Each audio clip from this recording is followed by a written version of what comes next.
if most of your clinical experience is an inpatient experience, right, then maybe look at, well, good evening, Kamil. How are you? good. How are you? I'm doing well. Everything's good with you. Now tell our listeners and our viewers where you're calling from. So I'm calling from Chicago, actually suburbs of Chicago, but Chicago is mainly the area everyone knows. So Illinois. Oh, good. Did you grow up around there? I did, Yeah, yes. general area. Yeah, that's Exactly. cool. Very Yeah, cool. yeah. Very cool. Very cool. Well, we're glad that you're on the broadcast with us tonight, and anxious to dive into your history and your story, and find a little bit about find out a little bit about you, and then we'll be able to hopefully give you some conclusions and some directions as we go along. But certainly by the end of our time together, we'll be able to have some conclusions ready. So does that sound good? Yes, absolutely. Yeah, great. So let's go to Matt, Okay. and we're going to look at a variety of things. We'll start off with your GPA graph, and why don't you tell us a little bit about yourself academically? So tell us a little bit about what's going on. Sure. So I actually started taking college courses my freshman year, summer of my freshman year of high school. I started taking college classes at my local community college, in addition to my high school coursework. I ended up actually applying and getting accepted into nursing school my junior year of high school, and I started nursing school during my senior year of high school. So a lot of my credit hours actually from like my undergrad were accumulated throughout my high school career. Afterwards, I did graduate community college a year out of high school with my associate's degree in nursing. I went on to a four-year university, and I just graduated last May with my bachelor's in nursing. And now I am in a post-bac at the same university that I finished my bachelor's from, just getting my prerequisite coursework for medical school completed. Okay, cool. So we can see your GPA, your cumulative AMCAS cum GPA is 3.72, science GPA of 3.80. Looks like you're a pretty good student. That's a good, strong GPA.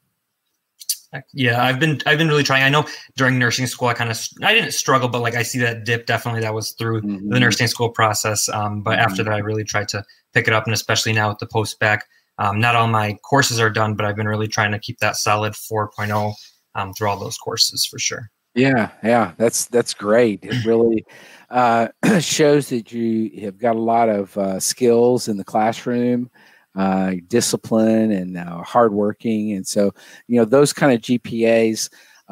Your GPA does have a little bit of a dip down to 3.0 a couple of semesters, which is not a bad semester, and did affect your cum a little bit, but overall, I think this is a good picture for us. And if you want to go to the more detail on the GPA graph up by GPA, that'll give us a little bit of a broader picture of your cum GPA. And you can see, and the reason I wanted to look at this cum GPA is you can see even with the dips and stuff, it's been pretty, it's on a gradual incline, which is good, but it really shows that you're a very strong student. And so that's what we want to focus in on here, is that assuming everything goes well in your post-bac, courses and all that stuff, I think you're in good shape academically. Now, obviously, when you go down to, if you'll go down to the next GPA graph, the class standing GPA graph, what we see is the same kind of thing here in terms of a good trend, and really feel positive about that. So, my feeling is that you've got a lot going for you in terms of your GPA. So that's great. Thank you. Appreciate that. Yeah, absolutely. Just keep it up. Just keep up. Keep up the good work on that for sure. Now let's go back to your dashboard, and we can see from the dashboard that you're in the process of completing your prereq requirements. So it looks like you've got a little bit of English to go. Is that correct, but everything else you pretty much satisfied, and now you're taking some upper level biological sciences. Is that right? Right. So even with the English, I think it is satisfied. I talked with my advisor at school. So the reason I think it's showing up as 50% here is one of my English credits is AP credit.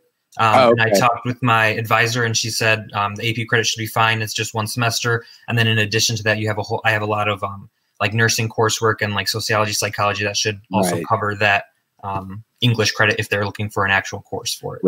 Right. Yeah. Hopefully so. I think you should. That is a little medical school dependent in terms of what medical schools you're applying to and stuff like that. And so you'll just want to check with as much as possible with the schools that you're applying to, particularly those that you have a really great interest in, to make sure that AP credit on the English is going to work. And if not, is there another course on your record that they would accept in lieu of it? Right. Yeah. And I did look at like the main schools that I'm interested in, and all on their website say they do accept at least one AP credit. Okay. So good. I think I should be good. But again, it's just really school specific. So yeah, absolutely. And the fact that it's a non-science class, that helps out a little bit. So they're not quite as concerned about that. Yeah, absolutely. Okay, let's shift over to your MCAT score. Talk about that for a second, and then we'll go up to the activities. Now, I'm sort of assuming that you have not taken anything yet, practice or otherwise. No, I have not. So I've been studying for the MCAT for the last about 2 months. Just really heavy on content review. In the last couple of weeks, I've been shifting to just practice questions, but I have not taken a full-length exam yet. I'm actually scheduled to take my first full-length practice exam this Saturday. Okay, good. Yeah, and I would encourage you. Now, have you already scheduled your the real exam? Yes, I have. So I'm going to be taking the real exam in January.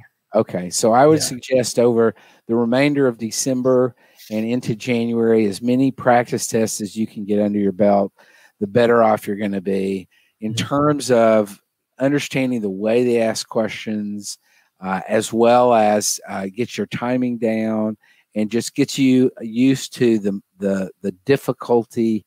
And I don't mean the rigor academically or cognitively. I'm talking about just sitting, just doing it. Just taking it test, and you're going to build up that energy and stuff, and kind of know how to pace yourself and timing of questions, etc. So that's a great thing. How do you feel about your content review so far? Is it going well? I think it went really well content-wise. There's a lot of information that I do remember just from, taking these courses in the past. And then there is some sections, obviously. I don't think there's any one specific section that I feel uncomfortable with. I think it's just a little bits and pieces here and there. But again, I think just taking more practice questions will kind of be able to have me more focus on which areas I need more improvement in. I think the one section, I guess that's, now that I think about it, actually is a little bit more so than the rest is some of the physics content, because I only took physics 1, and I'm scheduled to take physics 2 next semester. But I don't know that physics is super, super heavy on the MCAT compared to the other subjects. But again, I think that's just the one little section that's kind of concerning. But okay, yeah, and you'll begin to get an idea of how things are going with the first practice test, and checking out how and the benefit of the practice test also is you kind of get a little bit of an idea of which sections are your weaker sections, maybe you need to spend a little bit more time with, whatever, things like that. So yeah, good.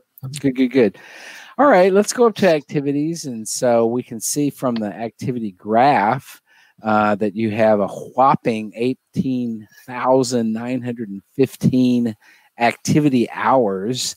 And looks like a lot of those you've denoted as, on the graph at least, are noted as hobbies, a lot of employment, community service. And so we want to dive pretty significantly into this. So why don't you, on the left there, click on the activities tab, and we'll be able to start getting a sense of sort of where you've been and what you've been doing. And so looks like you love cooking. Yes. 5,000 hours of cooking since 2010. So what rings your bell about cooking? Why do you like it so much? I think it's just always been something that I've been doing as a child, even like as a kid. I've just always been in the kitchen. It's just something very familial about it. I've just always been there to help out. And I think it's also just relaxing, cooking a meal, eating with family, friends. It's just something I really enjoy. It's kind of like a de-stressor for me. And again, I think just ever since as a child, I was always been in the kitchen helping my mom cook, or grandma, or whoever the case may be. It was just always like a time to bring everyone together and kind of just put aside everything else, Sure. Now, the bigger question in my mind is, are you any good at it? Yes. I wouldn't call myself an expert, but I do think I am a relatively decent chef. Yes. Okay, there you go. Well, if you ever find yourself in Austin, Texas, I will let you come to my apartment and cook me a meal. How's that? Absolutely. No problem at all. Good. Yes. So, to a little bit more serious note, we do note here that you have a variety of activities through the nursing stuff. It looks like at school, I guess, that first one, yes. Nursing Honor Society, and then we see quite a bit of your employment as a CNA, and then as a what is your status as a nurse now? So I'm a registered nurse. Currently, I'm working in interventional radiology in the catheterization lab at 2 different hospitals. I actually have 2 PRN positions at the moment, but that's my standing right now. Yeah. Okay. And so you've done that quite a bit. It looks like 500 hours of employment as a CNA at one hospital. In the cath lab, you've got 350 hours of employment. Then obviously this is clinical experience. And I think one thing that is often questioned by applicants is there a difference between how admissions committees view paid clinical experience versus unpaid clinical experience? And I think the general feeling of most admissions officers and committees that I'm familiar with really emphasize that the point of getting clinical hours is so that you know what you're getting into, what the clinical environment is like. You don't have some sort of fantasy reality going on. And so whether that's paid or volunteer, it doesn't really matter. You've got a lot of experience, and so that's what I think matters the most. So let's go down a little bit on that page. Looks like you've done some volunteer work. And a little bit of volunteer, 120 hours of volunteer work, and that's in your capacity as a nurse, I would assume. Correct. Yes. Okay. Yes. Okay. Yes. They had like a free clinic or something like that. Yes. So actually, I think on the next page is the free clinic. This is actually kind of more of a specific. So each year there's a pilgrimage that goes from Chicago to Maryville, Indiana, to Our Lady of Częstochowa. It's a church. It's like a Polish pilgrimage. So throughout the course of 2 days, we walk around 40 miles to this area. And then throughout the, throughout the time we're walking, I'm there as like a medical staff. So in case someone faints or is not feeling well or whatever the case may be, I'm there to assist. And then also like on breaks and during the overnight stay, I'm there to assist whatever they need. Yeah, sure. Yeah, that makes total sense. Good. Yes. Okay, so let's go to the next page then. Okay. Great. And so this is where we are seeing continued employment, some shadowing with a spine surgeon. I bet that was exciting. Yes. Definitely. And more employment as an RN and as a LPN. I guess that was prior to your RN? Correct. Yes. Yeah. Prior. Yep. Exactly. Yeah. Okay. Because you probably graduated from community college, your associate degree there as an LPN. Is that right? So no, not entirely. So I graduated high school, and after that was actually the end of my first year of nursing school. So after the first year at a community college, our program allowed us to sit for our LPN boards. So I sat for my LPN boards, and I got my LPN. And I worked as an LPN and continued going to nursing school. And then I graduated a year after I graduated high school with my associates in nursing, after which I got a job working in the Neuromed Surg ICU as an RN. And then I continued working on my bachelor's degree. And then I graduated in this May 2020 with my bachelor's. And then I transitioned into the cath lab.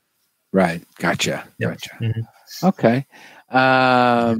Excellent. You know, the other thing I'd point out here is you've got some community service here, I guess, in your Catholic parish. Correct. And this brings up a question that sometimes comes from students, and that is, you know, how much should I emphasize or de-emphasize religious work?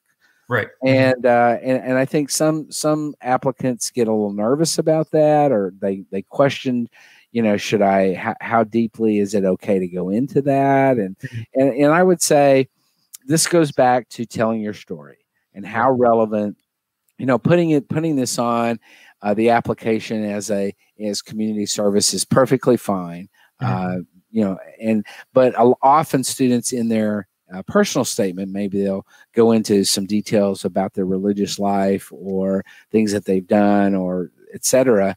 And I think if it's crucial to your story, then you tell it. You know, you got to tell your story, and whatever the elements of that story are, that's what you include. So yeah, that's if you want to go down a little bit, I think there's maybe one more. I think a couple more. Yeah. Well, you've got all kinds of hobbies: woodworking and pen making. So this is fountain pens, I take it. Actually, they're like wood pens. So I buy like the parts to it. They're like metal parts, and then I use like the lathe to spin the different wood blocks into the correct shapes. Right. So, oh wow, that's interesting. Wow. So you've got, you know, and I again, I think this is a good example to our listeners and our viewers, and that is that you want the inclusion of hobbies in your application are what makes you a three-dimensional person. These are things that make you an interesting person. And so definitely you want to include those. Now, so for example, AMCAS application, you only have 15 slots to put any kind of activity in. And so you may want to, depending on how many things you got going on, you may want to conglomerate all the hobbies into one entry and say, I have various hobbies. Among them are cooking, woodworking, hiking, you know, etc. But that's kind of a little bit up to you and kind of the structure that you want to see out of your application. Excellent. Okay, good. So let's go back to your dashboard.